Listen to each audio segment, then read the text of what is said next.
old now. Good morning, and thank you for allowing me the opportunity of speaking with you today.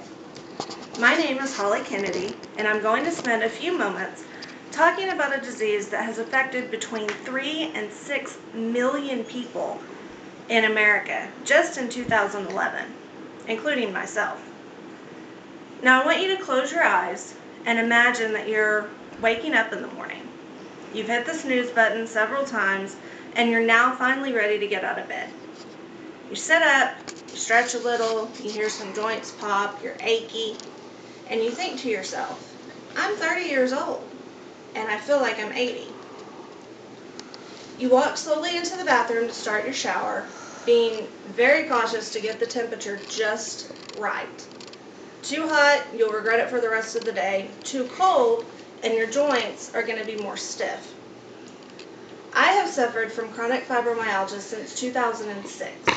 In the 6 years that I've lived with this disease, I personally have conducted my own research through various websites in hopes of finding ways to combat the pain without the use of harsh medication. During the next few moments, I will be sharing with you just a little bit of what I've learned. First of all, not many people know what fibromyalgia is, so let me start there. Fibromyalgia is a chronic disorder characterized by widespread, unexplained pain in the muscles and joints. It's thought to be the result of the brain and nerves misinterpreting or overreacting to normal pain signals due to a chemical imbalance. A number of events can trigger what's called a fibromyalgia flare-up. This is when the pain gets to be the worst. Stressful situations such as a car wreck, arguments with family members, finals week, viral or bacterial infections can cause it to come on.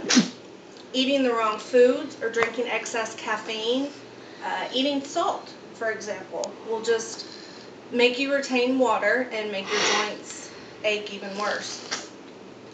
The symptoms of fibromyalgia, as I've stated a little of already, is chronic widespread pain in the joints and muscles, sensitivity to sunlight, humidity, and cold, depression, anxiety, excessive fatigue, restlessness, and again, stiffness in joints. Also, some people with fibromyalgia have burning skin, which makes you feel like you've just got a bad sunburn. Fibromyalgia can be difficult to diagnose. The symptoms are very general, so in a lot of cases, fibromyalgia takes years to diagnose because doctors diagnose it as something else.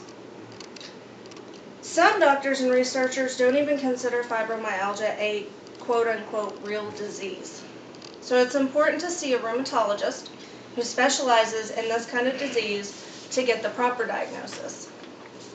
Now, when you see a rheumatologist, there's going to be a series of tests that they do. There's a number of pressure points in your body that they will touch and exert a little bit of pressure on to determine if you have the signs of fibromyalgia.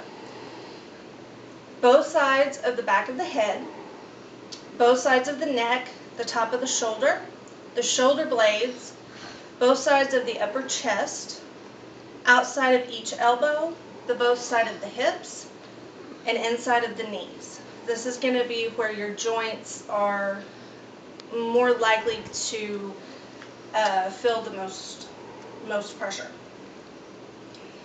Now, some of the risk factors, not a lot are widely known, but there are a few.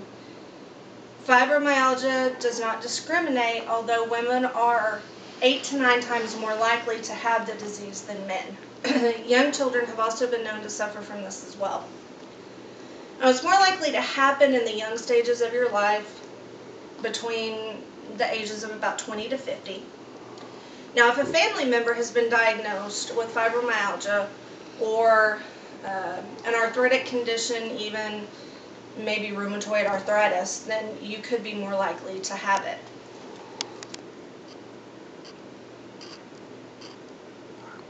There are some treatments for fibromyalgia, such as Lyrica or Cymbalta.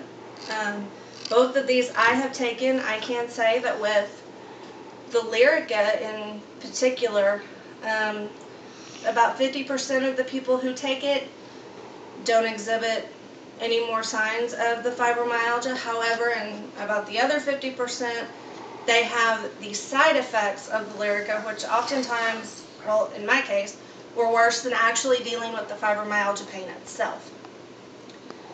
Other medications you can use are analgesics to reduce pain, sleeping pills to help you sleep and combat the fatigue. Muscle relaxers help reduce the pain and improve sleep. Antidepressants and other drugs can alter that slight chemical imbalance that's causing the nerve pain. Lifestyle changes is a big key. Stress reduction, a healthy diet, regular sleep. Psychotherapy can help just to be able to deal with the lifestyle changes that you're going to have to incorporate. Exercise is a big key. Your body produces a natural painkiller, anti-inflammatory called substance P when you exercise. Now, when you start your exercise routine, if you're not used to it, then you're going to feel a little bit worse in the first few days, but if you continue with it, then eventually that's gonna help your joints. Now, I've talked about the lifestyle changes, the medication, the pain. You also have to realize that the people that you love, that you're surrounded by, are going to have to alter their lifestyles as well. For instance, I have to have a lot more sleep than most people do. I'll go to bed around 10, wake up around 11 on Saturday, and be ready for a 1 to 2 hour nap by about 2 o'clock. So I'll sleep, wake up about 4 or 5 o'clock, and then I will be back in bed around 10 o'clock that night feeling exhausted, like I had never slept. It sounds excessive, it is excessive, but if I don't get that sleep, I can't function the next day. The rest of my family has learned to work around my schedule, my needs. When I am asleep, my boys are very good about keeping the house quiet so I can get the rest that I need. I also have to limit my household chores. Instead of doing everything in one day, I have to do a little at a time because I just can't function if I try to conquer it all. The one thing that I dread most about the disease is that it sometimes will cause me to miss activities with the boys. Flag football games, soccer games, basketball games, I do my best to make it all. And truth be told, I don't think there's a morning I ever get up that I feel like doing anything, but I force myself to do it anyway. In conclusion, I hope that this information has helped you understand what it is like to live with the chronic disease. I urge you to contact your medical doctor if you think that you may be suffering from fibromyalgia. There are many ways that this can negatively affect your life, but there are many ways that you can combat that. When implemented, these solutions can lessen the pain and get you going so you can try to have a normal life. Thank you. Yay!